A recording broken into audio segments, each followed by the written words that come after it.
Hi everyone, welcome to the channel again. And जो NMC की तरफ से ड्राफ्ट आया था उसको लेकर बहुत सारे कन्फ्यूज़न थे। और क्योंकि पहले जब मैंने वीडियो बनाया था तो उसमें मेरे पास स्क्रीनशॉट्स थे और न्यूज़ जैसे ही मुझे मिला तो मैंने सोचा अपने सब्सक्राइबर को अपडेट किया जाए। बट ये अ, वो वीडियो में बहुत सारा कन्फ्यूज़न था और यूट्यूब पर बहुत सारी वीडियोज़ में बहुत कन्फ्यूज़न है। और अगर आप इस ड्राफ्ट को अच्छे से पढ़ेंगे तो आपको पता चलेगा कि कोई भी ऐसा पॉइंट नहीं है जो एफएमजीज़ के लिए बहुत ज़्यादा प्रॉब्लम क्रिएट करे। कोई भी प्रॉब्लम वाली बात नहीं है। सबसे पहले आगे बढ़ने से पहले मुझे पता है कि हम लोग जो भी इस वीडियो को देख रहे हैं, आई होप कि बहुत सारे लोग जो भी वीडियो देख रहे हैं वो उन्होंने अपना 12th क्लास इंडिया से ही किया होगा। और अगर आपने अपना 12th क्लास इंडिया से ही किया है तो फिर डरने की कोई बात नहीं है, क्योंकि सारी वही चीज़ें हैं जो ऑलरेडी हमें पता थी।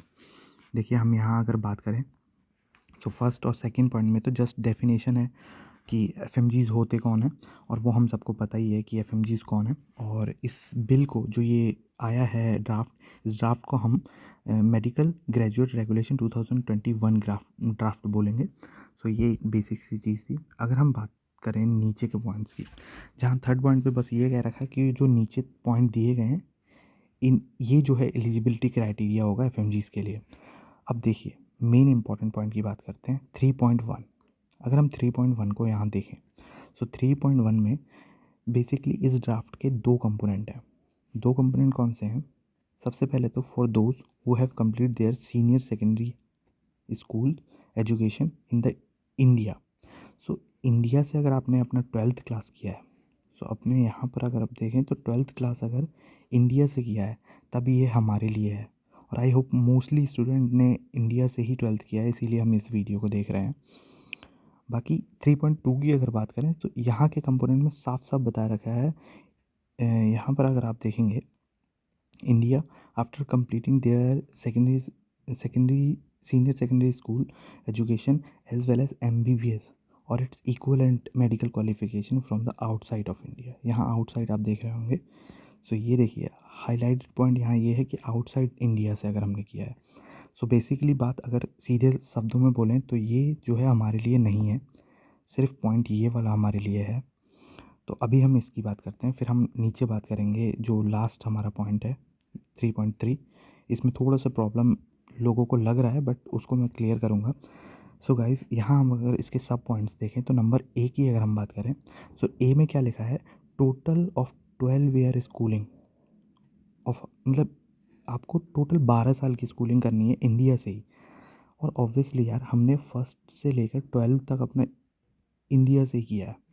ऑब्वियसली हम पहला जो इनका पॉइंट है वो हमने पहले ही फुलफ़िल कर दिया है, क्योंकि हमने अपना फर्स्ट क्लास से लेकर 12th क्लास तक इंडिया से ही किया है। ये हमारा पूरा हो जाता है। और जिस भी हमने बोर्ड्स दिए थे, जो भी बोर्ड दिए थे, वो सेंट्रल या स्टेट गवर्नमेंट से अप्रूव्ड थे। ओके, पहला पॉइंट हमारा कंप्लीट हो चुका है। दूसरे पॉइंट की अगर हम बात करें तो इस दूसरे पॉइंट में बस इतना बोल रखा है कि ये जो है हमने पहले से ही हमें पता था कि 12th क्लास का जो एग्ज़ाम होगा उसमें मिनिमम एलिजिबल मार्क्स हमें लाने पड़ेंगे। और ये हमें पता है कि एमसीआई ने बहुत पहले ही हमसे बोल रखा है कि 50% marks at least physics chemistry and biology में आने चाहिए। और ये चीज़ हमें ऑलरेडी पता है। ये बी पॉइंट में भी कुछ नया नहीं है। सी पॉइंट की अगर बात करें, सी पॉइंट में भी हमें पहले से ही पता है कि हमें फिजिक्स केमिस्ट्री एंड बायोलॉजी से कंप्लीट करना है अपना 12th क्लास, और 11th और 12th में हमें फिजिक्स केमिस्ट्री बायोलॉजी पढ़नी है। और ये चीज़ भी हमें पहले से ही पता है, इसमें भी कुछ नया नहीं है। जस्ट उन्होंने दोबारा से ये सारी चीज़ें मेंशन की गई हैं। तो हमें ये पता है फिजिक्स केमिस्ट्री बायोलॉजी से। और सीधी सी बात है, इंडिया में तो कोई बायोलॉजी अगर लेता है तो मोस्टली यही सोच के लेते हैं कि डॉक्टर बनना है। इसलिए इसमें भी कोई नई बात नहीं है, ये भी हमें पहले से ही पता था। और इसमें थोड़ी सी बात ये लिखी है कि अगर आपने इन केस अगर आपने अपना 11th और 12th में फिजिक्स केमिस्ट्री बायोलॉजी नहीं पढ़ा है, तो उसके बाद भी अगर आपने कोई ऐसा कोर्स किया है या ग्रेजुएशन की है जिसमें आपको फिजिक्स केमिस्ट्री बायोलॉजी पढ़ाया गया है, तो भी अप्रूव हैं आप, तो भी आप जा सकते हैं एमबीबीएस अब्रॉड के लिए। एक छोटा सा पॉइंट और गाइस, यहाँ पर अगर डी पॉइंट की बात देखें, लास्ट पॉइंट अगर इसका जो हमारे लिए है 3.1, इसका लास्ट पॉइंट ये है सीधा सीधा, जो कि हमें पता ही था, should have successfully qualified the NEET exam. यहाँ आप देख सकते हैं कि नीट एग्ज़ाम को क्वालिफाई करना है। हमें पहले से ही पता था और मैंने अपनी प्रीवियस वीडियो में भी आपको बताया कि 2018 के बाद जितने भी बैच आएंगे उनको नीट अंडर ग्रेजुएट का एग्ज़ाम क्वालिफाई करना है एटलीस्ट 50 परसेंटाइल। ये परसेंटेज नहीं है, 50 परसेंटाइल है। और 50 परसेंटाइल अराउंड होते हैं मेरे ख्याल से 155 to 160 मार्क्स तक होंगे नीट में आपको लाने हैं, और ये भी हमें पहले ही पता था। सो इन सारे पॉइंट में अगर हम बात करें 3.1 में ऐसा कुछ भी नहीं है जो हमें नहीं पता था। अब अगर बात करें 3.2 की, तो ये उन लोगों के लिए जिन्होंने बाहर से अपना 12th क्लास किया है, ठीक है। 12th बाहर से किया है, और इक्वलेंट मेडिकल क्वालिफिकेशन का मतलब यहाँ पर ये है कि हम लोग क्या होता है, एमबीबीएस जो कोर्स होता है वो हमारे इंडिया में एमबीबीएस कहते हैं, जबकि अब्रॉड की कोई भी कंट्री में एमबीबीएस को एमबीबीएस ना बोलकर एमडी कोर्स बोलते हैं, जिसका फुल मीनिंग होता है medical doctor. So this is just for the general physician. तो आप देख सकते हैं यहाँ पर कि यहाँ पर बस इतना मेंशन किया है। अब मेरी बात सुनिए ध्यान से।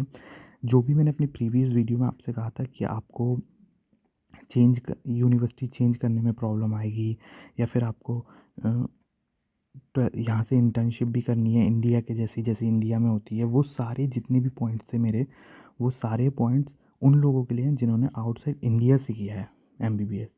ये जब मैंने पूरा ड्राफ्ट अच्छे से पढ़ा तब मुझे पता चला कि ये एक अपडेट है और ये कन्फ्यूज़न क्रिएट करने वाला पॉइंट था। तो इसीलिए मैं आपको यहाँ इस वीडियो में कन्फ्यूज़न दूर कर रहा हूँ कि ये सिर्फ उनके लिए हैं जो आउटसाइड इंडिया से कर रहे हैं।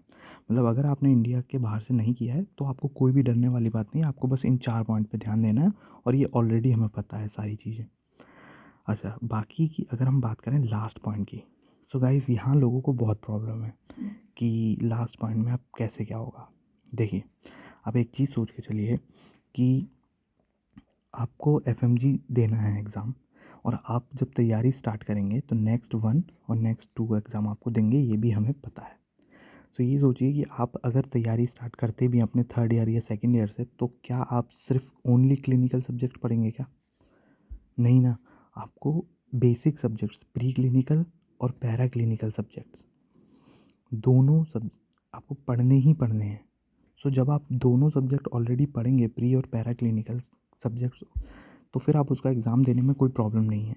देखिए गाइज़, अगर हम हमेशा हम एमबीबीएस अब्रॉड वाले कंपनसेशन मांगते रहेंगे ना कि हमें ये कर दो, हमें वो कर दो, तो हम लोग अपनी वैल्यू को कम करेंगे। सो यहाँ आप देख सकते हैं pre and para clinical subjects also अगर हमें देना है तो कोई प्रॉब्लम नहीं है, हम देंगे। जहाँ हम इतना पढ़ रहे हैं वहाँ पर ये और सही। दूसरी बात ये है कि हमें सिर्फ 2 साल में कंप्लीट करना है। सो गाइज़, अगर एफएमजी की बात करें, सो एफएमजी की बात करें तो ये एग्ज़ाम साल में 2 बार होता है, यानी कि हमारे पास 4 अटैम्प्ट्स हैं। गाइज़, अगर आप अपने 2nd ईयर या फिर 3rd ईयर से पढ़ाई स्टार्ट करते हैं ना प्रिपरेशन के लिए, आप easily max to max 2nd आप अपने अटैम्प्ट में आराम से निकाल लेंगे। 2nd अटैम्प्ट में आपको 3rd अटैम्प्ट की भी ज़रूरत नहीं पड़ेगी अगर आप अच्छे से पढ़ाई करेंगे तो। इन सारे पॉइंट में कोई भी प्रॉब्लम नहीं है, बट थोड़ी सी प्रॉब्लम बस इस बात की है कि ये सारे rule regulation Indian medical graduates के लिए भी होने चाहिए। अगर इंडियन मेडिकल ग्रेजुएट्स के लिए भी ये वाला है विदिन 2 ईयर उनको कंप्लीट करना है, तो ये बिल्कुल सही है। बट अगर सिर्फ हम एफएमजीज़ के लिए, तो यहाँ पर डिस्क्रिमिनेशन हो रहा है। बस यही था एक छोटा सा बिल जो भी ये ड्राफ्ट आया था, इसमें कोई कन्फ्यूज़न वाली बात नहीं है, और अभी ये मैंने बिल्कुल डिटेल में आपको समझा दिया है। और प्रीवियस वीडियो को मैंने हाइड कर दिया है क्योंकि वो सिर्फ कन्फ्यूज़न क्रिएट कर रही थी, वो वीडियो बहुत मैंने देखा। और ये बिल्कुल डिटेल्ड वीडियो है, आप इसको देख के समझिए कि कोई प्रॉब्लम वाली बात नहीं है। बट अगर ये विदिन 2 ईयर वाला अगर ये एफएमजीज़ के साथ साथ आईएमजीज़ के लिए भी होता है तो कोई प्रॉब्लम नहीं है। Thank you so much for watching this video guys. I hope अब सारी कन्फ्यूज़न दूर हो गई होगी।